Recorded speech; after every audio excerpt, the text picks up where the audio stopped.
After 2 prequels for this series, it's finally time to get to the original God of War, the biggest name to revamp the 3D hack and slash outside of disconnected wave-based combat. Just like the last 2 games, God of War is written around one disaster that's happening and some vague journey around it to deal with the problem, like an exterminator who just can't figure out what the pest is today. Kratos' job this time is that the gods are calling on Kratos to defeat Ares, who is wrecking up Athens because of random Athena vengeance or some other entitled pessimism blah blah blah. We aren't here for the history lesson, Grandpa, we just need to get down and dirty with some mythical monsters, and there's plenty of that for the gore connoisseur.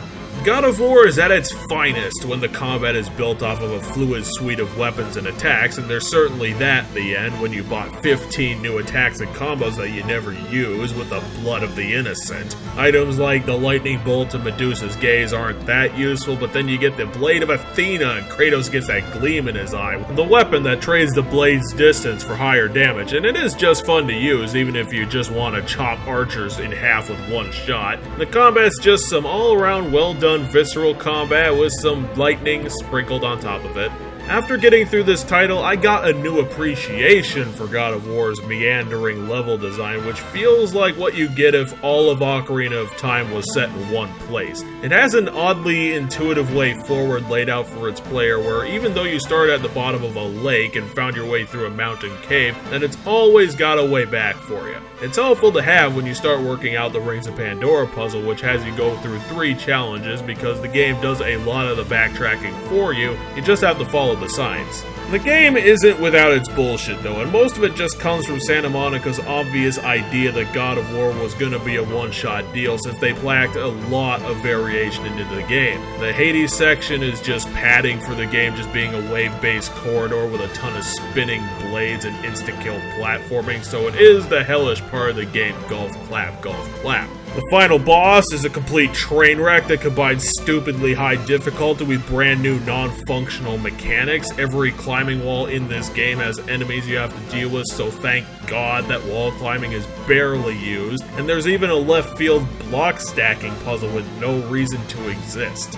To top off its insane puzzles, God of War looks atrocious. For this review I picked up the PS3 version, and it is a really strange port because some cutscenes do actually look great, crisp, and smooth at 1080p.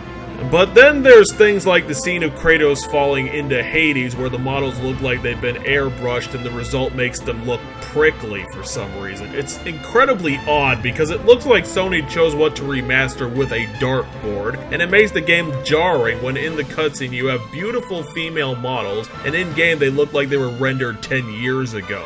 But even after a decade has passed since its original release, God of War is still an incredibly strong game using its visceral combat to make up for a so-so plot about gods wrecking things up because of course they can.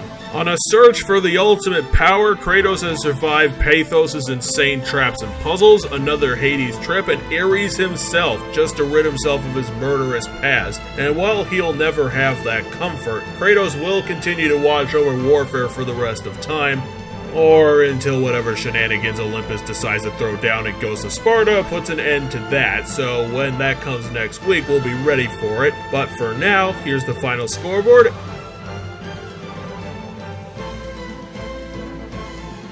And a victory for gamers. Have fun, everybody!